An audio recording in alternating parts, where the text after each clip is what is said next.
Le Grand Matin Sud Radio, 7h-10h. Patrick Roger. Marine Tondelier, l'amie des agriculteurs. J'aimerais bien vous entendre à ce sujet. 0826 300 300. Est-ce que vous trouvez qu'elle fait de la provoque en disant ça, ou alors au contraire qu'elle est sincère et authentique parce qu'elle a dit bon bah, vous avez vu, moi j'ai des poules, hein, je mange les œufs de mes poules, je suis végétarienne. Donc vous pouvez appeler. Beaucoup de questions dans l'actualité ce matin. Un ami poule. Est-ce que Elisabeth Lévy, Françoise de Gois sont là, toujours intenables évidemment. Et vous, au 0826 300 300, vous avez la parole. Pas mal de sujets évidemment ce matin. Le Groenland d'abord. Est-ce que vous comprenez que l'on envoie des militaires? Lionel avec nous au 0826 300 300. Bonjour Lionel. Oui, bonjour. Bonjour, de grâce. Tous mes vœux Lionel, hein, au passage. Ouais. Alors, dites-nous.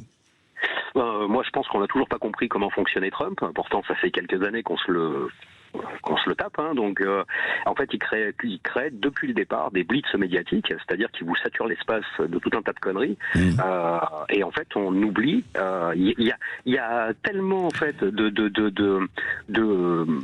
choses graves, de trucs donnés à l'emporte-pièce, il attaque le Venezuela, maintenant il dit qu'il veut attaquer le Groenland, et en fait on se fait avoir, c'est-à-dire que là parfois il passe à l'action, il est allé capter.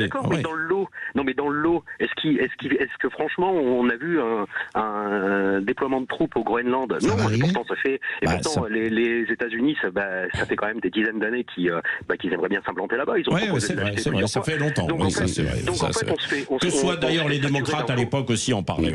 Bon, alors, mais face à ça, merci Lionel, restez en ligne avec nous.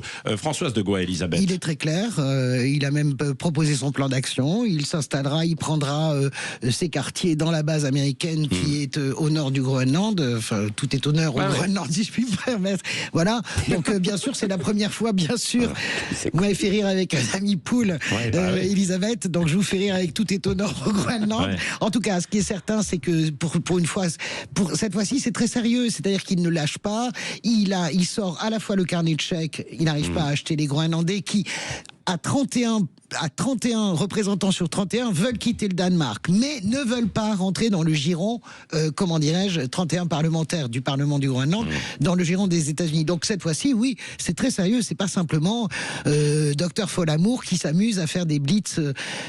Et l'Europe est condamnée à réagir maintenant parce que sinon elle disparaît. Surtout quand il y a un membre qui dit attendez, c'est un de mes territoires. Et qui dit au secours, quand tout on le va monde attaquer arrive. la Corse. Je crois qu'il est très difficile d'avoir une théorie générale sur Trump. Les nouveaux éléments de langage, c'est il fait ce qu'il dit, sauf quand il le fait pas.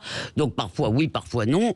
Et par ailleurs, il faut lui reconnaître une chose, Trump est l'un des premiers chefs d'État occidentaux qui n'a absolument aucune honte d'utiliser la force. Alors quand c'est pour détrôner des potentats sud-américains qui oppriment leur peuple, ou si c'est pour aller taper un peu sur les mollahs qui oppriment leur peuple, on va pas trop faire les regardants et les difficiles. Quand il s'agit d'un État de l'Union européenne, d'un État de l'OTAN, ça devient compliqué, ce qui rend d'ailleurs la chose un peu plus improbable parce qu'il lui faudrait l'accord du Congrès. On n'est pas dans une intervention militaire, mais premièrement, je suis étonné de voir tous les gaullistes et souverainistes de cette de ce pays tout d'un coup regarder ailleurs, dire le Groenland. Deuxièmement, c'est-à-dire quand les Américains s'amusaient à jouer avec ce qui était à l'époque des indépendantistes, le FLN algérien a encouragé de cesser de nous enquiquiner à l'ONU sur l'Algérie, etc., etc. Je veux dire, on n'était pas contents. C'est quand même pas à nous d'aller dire aux Groenlandais s'ils doivent être indépendants ou pas. Ça, c'est quand même une affaire danoise. Le Danemark n'est pas une dictature à ma connaissance. Donc, nous avons raison. Je voudrais juste dire une chose, c'est qu'on a été imbéciles, naïf de croire que le droit sur la force, c'était merveilleux, les principes, les valeurs, la morale allaient régler la marche du monde. Ça, c'est un rêve d'enfant. Mais croire que la force sans le droit, ça va marcher, c'est un rêve de tyran. Et je ne crois pas en réalité que Trump soit un tyran. Lionel, vous avez entendu les arguments de Françoise et d'Elisabeth. Qu'est-ce que... Oui. Et l'excellente chronique de Françoise, en fait, qui avait déjà dit énormément de choses dedans. Merci. J'étais d'accord sur tout, pour une fois. C'est Lionel, oui. Moi, personnellement, je pense pas que Trump fasse péter l'OTAN, parce que concrètement, s'il attaque le Groenland, il met directement un membre de l'OTAN en fait en porte-à-faux, et ça fera exploser complètement l'OTAN. Je pense pas qu'il soit assez fou furieux pour faire un truc pareil. Quant aux attaques qu'il fait pour renverser les méchants mollahs ou les machins, ça a un seul but, que ce soit le Venezuela avec Maduro, dont il a strictement rien à faire, ou l'Iran, c'est uniquement pour stabiliser le dollar avec le pétrole. C'est juste ça, en fait. Ah ouais, le reste, il en a rien à foutre. Il faut être très clair. Oui, vous avez raison, mais là, sur l'Europe, c'est la première fois, en réalité. C'est-à-dire, après, c'est un fait, et vous devenez une jurisprudence. Si on laisse Trump dire « j'ai besoin du Groenland, je le prends », comme ce qu'il est un peu en train de faire au Congo, ça se voit moins dans la région du Kivu. Ça veut dire que, pourquoi l'Europe se battrait-elle contre Poutine, qui dit « j'ai besoin de l'Ukraine, je la prends ». Xi Jinping, j'ai besoin de Taïwan, je le prends. Vous comprenez, on a 3 Césars, 3 impérialistes. C'est le choc des impérialistes, en fait. Les et États-puissance, avant de se combattre entre eux, parce que ça va arriver inévitablement à un moment donné ou à un autre, pour le moment, chacun pose ses pions. Et je finis, pardon, Isaac, quand vous attaquez le Venezuela, vous attaquez le Venezuela.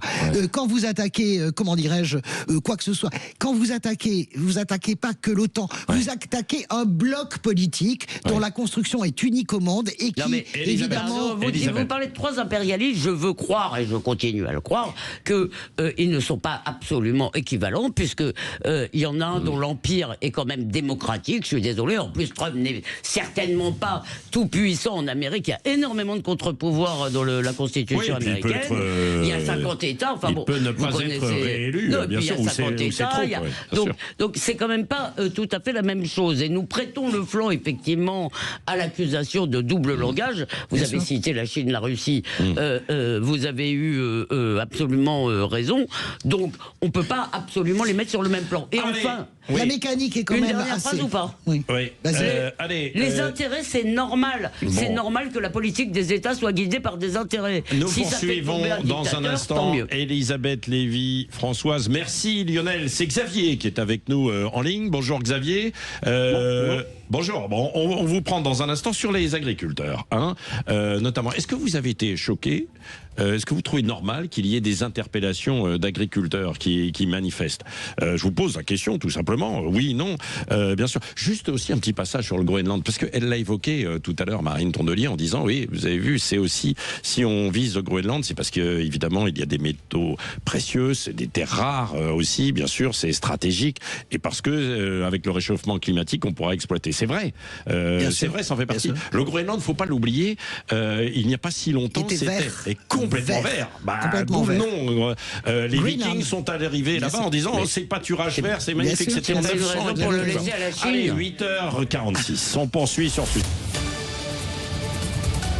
Le Grand Matin Sud Radio, 7h10h. Patrick Roger. Et ça continue les débats. Jean-François Kelly tout à l'heure, Valérie Expert aussi, et bien sûr ce midi, Perico Légas, les vraies voix ce soir. Enfin tout le temps, voilà, non-stop. C'est Xavier qui est avec nous au 0826 300 300. Bonjour mon cher Xavier. Bonjour Patrick. Bon, Xavier, alors est-ce que vous trouvez normal qu'on interpelle des agriculteurs? Bien évidemment que non. Non. Franchement, on sait ce que dit tout le monde, c'est que la police intervient contre les agriculteurs, mais beaucoup moins dans les banlieues où il y a des problèmes. Et franchement, moi j'ai été choqué surtout par les hélicoptères qui ont jeté des fumigènes ou des grenades, je ne sais plus exactement, à côté de Toulouse, il y a maintenant 2 ou 3 ans. Voilà. Mais donc, en même temps, s'ils dégradent, Xavier, les agriculteurs, qu'on salue au passage, évidemment, alors c'est des gestes de désespoir, mais il faut faire attention aussi quand même, quoi, non ?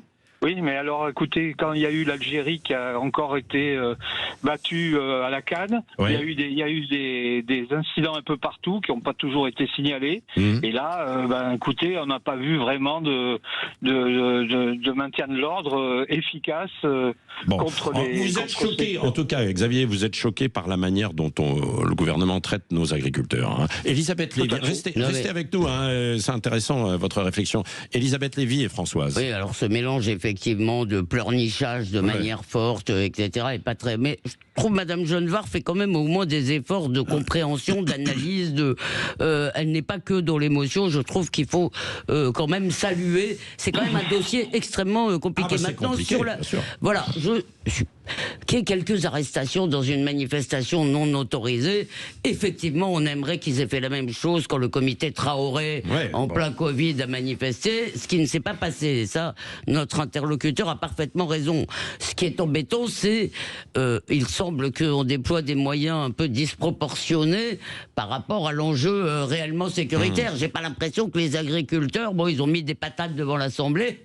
Bon, c'est un peu, je veux dire, ça fait aussi il y a eu des actions un petit peu plus dures. Mais est-ce que ils ont vraiment tout cassé, saccagé? J'ai pas l'impression quand même. Écoutez, les colères agricoles, elles font peur, surtout les colères des marins-pêcheurs. Je ne sais pas si vous vous souvenez de l'épisode de Nicolas Sarkozy menaçant, en disant viens, descends, quand il y a la grève des marins-pêcheurs, il est encore ministre de l'Intérieur.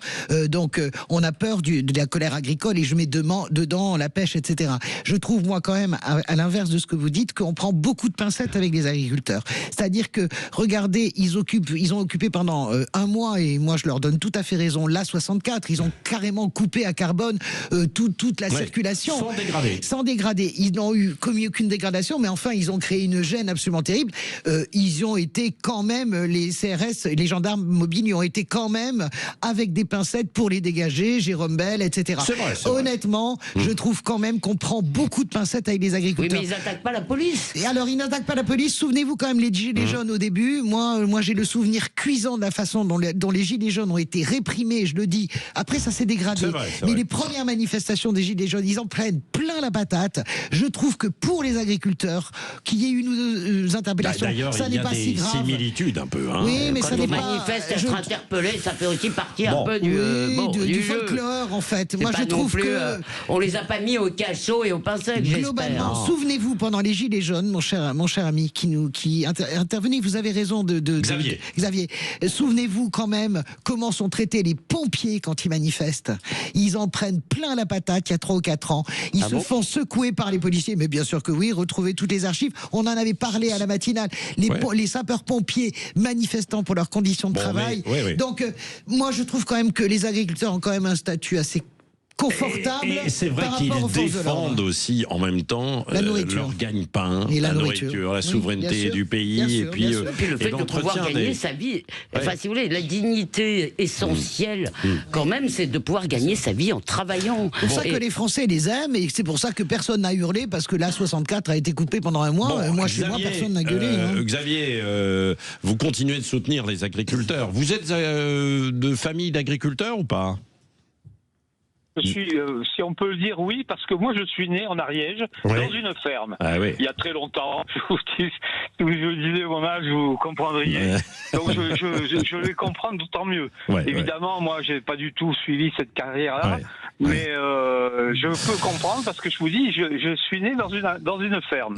Bon, voilà. Tiens, si comme Xavier, vous comprenez, vous soutenez, ou si vous êtes choqué aussi, évidemment, par la manière dont ça se passe, ou peut-être les manifestations d'agriculteurs, vous continuez de nous appeler 0826 300 300. Je voudrais d'un mot qu'on termine en fait cette petite séquence aussi par la nouvelle manière d'humour avec vous, Benjamin Glaise, de séduire les jeunes électeurs avec une campagne qui est lancée. Oui, un partenariat en l'occurrence entre le gouvernement et Tinder. Pour ceux qui ne connaissent pas Tinder, c'est une application de rencontre pour trouver l'amour. Les utilisateurs sélectionnent les profils qu'ils aiment jusqu'à entendre ce bruit.